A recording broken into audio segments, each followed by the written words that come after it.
تفسیر خازن جلد پہلی 299 سورہ آل عمران آیت نمبر 135 کی تفسیر کرتے ہوئے علامہ نے اس حدیث کو ذکر کیا.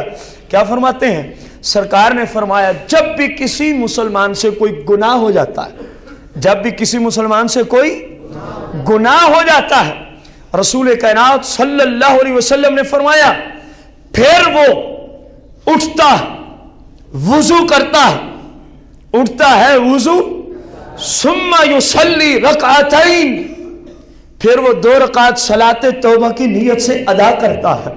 صلاۃ توبہ کی نیت سے جس طرح عام نفل آپ پڑھتے ہیں اسی طرح 2 رکعت پڑھتا ہے. ثم یستغفر اللہ، پھر وہ اپنے رب سے استغفار کرتا ہے، یا اللہ مجھے معاف کر دے، مجھ سے یہ گناہ ہو گیا مجھے. سرکار نے فرمایا غفر اللہ، جب وہ یہ کرتا ہے میرا رب اس کو بخشش عطا فرما دیتا ہے، میرا رب اس کو بخشش جب ہو جائے. کرے نا، اس جملے پہ غور کرنا، جب ہو جائے. کرنے والوں کے لیے تو بڑی وعیدیں ہیں. اتنے تک میں نے حدیث پڑھی، جو جان بوجھ کے گناہ کرتا ہے پھر توبہ کرتا ہے پھر جان بوجھ کے گناہ کرتا ہے، اللہ کے محبوب نے فرمایا اس بندے کے کذاب ہونے کے لیے اتنا ہی کافی ہے، اس کے جھوٹے ہونے کے لیے اتنا ہی کافی ہے کہ رب سے جان بوجھ کے جھوٹ بولتا ہے. جان بوجھ کے کیا بولتا ہے؟ ہاں ہو جائے تو اور بات، ہو جائے تو جس طرح شان نزول سنا.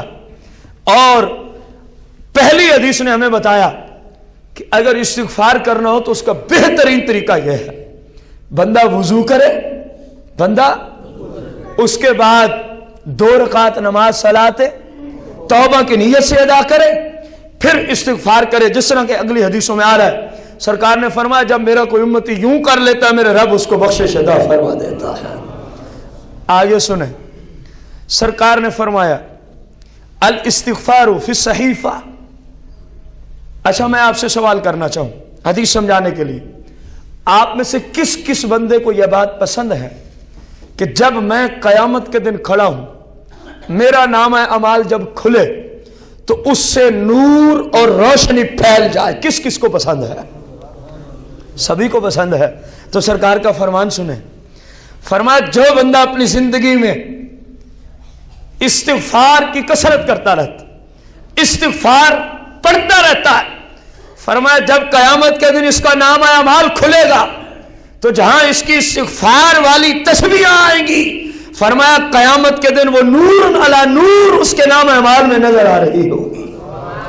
نور علی نور اس کے نامہ اعمال میں نظر آ رہی ہوں گی. سرکار مدینہ علیہ السلام نے فرمایا میں وہی سوال آپ سے کرنا چاہتا ہوں جو اگلی حدیث میں آ رہا. آپ بھائیوں میں سے، بزرگوں میں سے کس کس بھائی اور بزرگ کو پسند ہے یہ بات کہ میرا نامہ اعمال حد سے زیادہ وزنی ہو جائے؟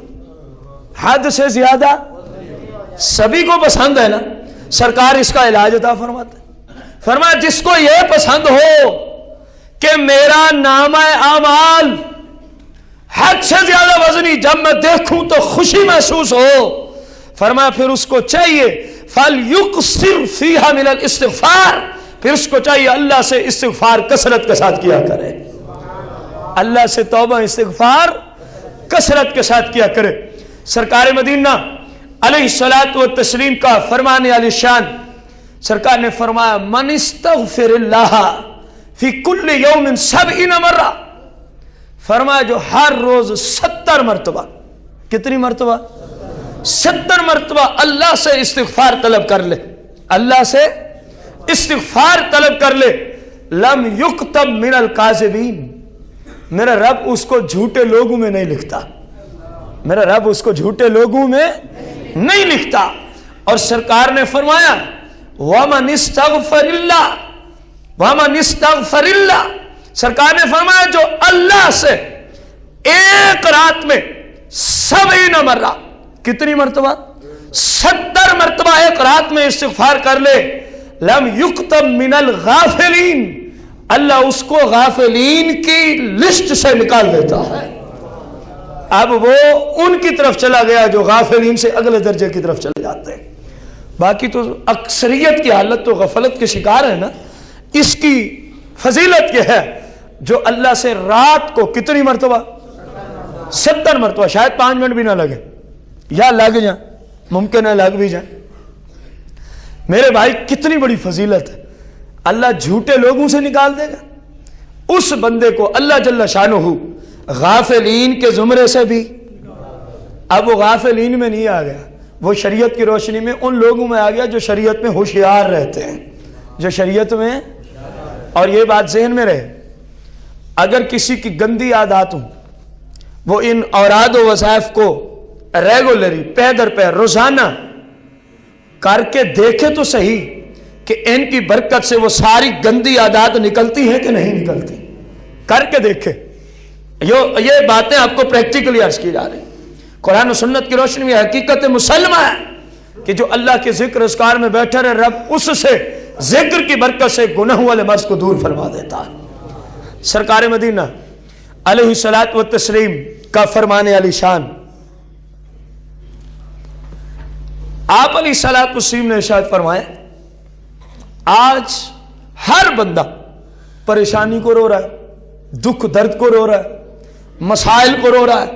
میرے بھائی ان ڈنڈے اور چور پیروں کے پاس نہ جایا کر، یہ تیرے ان مسائل میں مزید اضافہ تو کر سکتے ہیں، ان کی وجہ سے تیرا کوئی مسئلہ حل، تو نے ان سارے مسائل کو حل کرانا، حتیٰ کہ تو نے روزی غیب سے لینی ہے تو سرکار کی یہ آنے والی حدیث اس پہ عمل کر لے، یہ ساری باتیں اللہ تجھے عطا فرما دے گا۔ رسول کائنات علیہ الصلوۃ والتسلیم نے فرمایا، جو شخص بھی اکثر الاستغفار، استغفار کو کثرت سے پڑھے، استغفار کو کثرت سے پڑھے، جعل اللہ لہ من کل ہم فرجا، اس استغفار کی برکت سے میرا رب اس کی ہر پریشانی کو دور فرما دیتا ہے۔ آگے چلے، سرکار نے فرمایا من کل دیک مخرجا، ہر تنگ دستی، ہر مشکل، ہر مسئلے سے میرا رب اس بندے کو نکال لاتا ہے جو روزانہ استغفار کی کثرت کی عادت بنا لیتا ہے۔ تیسری فضیلت، سرکار علیہ السلام نے ارشاد فرمایا، وَرَزَقَهُ مِنْ حَيْثُ لَا يَحْتَسِبُ، اور استغفار کی کثرت کرنے والوں کو اللہ اس جگہ سے روزی پہنچاتا ہے، لا يحتسب، کہ اس بندے کا گمان بھی نہیں ہوتا کہ یہاں سے بھی رب مجھے روزی عطا فرمائے گا، یہاں سے بھی رب مجھے روزی۔ دیکھو یہ تین ہی مسئلے ہیں آج جن کی بنیاد پر اہل سنت کی اکثریت چور، ڈاکو اور ظالم پیروں کے پاس جاتے ہیں۔ میرے بھائی یہ چور ہیں، یہ ڈاکو ہیں، یہ ظالم ہیں، یہ ہمارے لیے کسی مشکل کو حل نہیں کر سکتے۔ جو رسول اللہ کی شریعت کے خلاف چلتا ہو وہ شیطان ہوتا ہے، شیطان، وہ ولی یا پیر ہو سکتا۔ اگر تم نے یہ مسائل حل کرانے ہیں تو سرکار سے بڑا تو کوئی روحانیت کو جاننے والا نہیں ہو سکتا نا، سرکار سے بڑا تو کوئی مشکل کشا ہو سکتا۔ سرکار نے ہمیں ایک ہی چیز عطا فرمائی ہے، فرمایا استغفار کی کثرت کر، میرے رب تیرے دکھ، تیرے درد، تیری پریشانیاں، تیرے مشکل سب کچھ دور کر کے وہاں سے روزی پہنچائے گا۔ لا یحتسب، تیرا گمان ہی نہیں ہوگا کہ یہاں سے بھی روزی مل سکتی تھی، یہاں سے بھی روزی مل سکتی تھی۔ یہ وظیفہ کس نے عطا فرمایا؟ آپ علیہ السلام نے۔ آپ سے اونچی کوئی ہستی نہیں ہے انسانوں میں جس کا وظیفہ ہم آپ کے سامنے رکھیں۔ اللہ کی ذات ہے، اللہ جل شانہ، کیونکہ وحدہ لا شریک ہے، اس کا کوئی شریک۔ اللہ کے بعد رب نے اگر کسی ہستی کو عزت من حیث الکل، ہر جہت سے عطا فرمائی ہے تو وہ سرکار مدینہ کی ذات ہے، اور یہ وظیفہ آپ نے عطا فرمایا، اور یہ وظیفہ ہمیں آپ نے۔ اگلی بات سنیں، ان الشیطان قال وعزتک وجلالک یا ربی، شیطان نے اللہ کو عرض کی، اے اللہ تیری عزت کی قسم اٹھاتا ہوں، تیرے جلال کی قسم اٹھاتا ہوں، تیرے بندوں کو اس وقت تک گمراہ کروں گا جب تک ان کی سانسیں باقی، جب تک ان کی سانسیں باقی ہیں، ما دامت ارواحہم فی اجسادہم، ما دامت ارواحہم فی اجسادہم،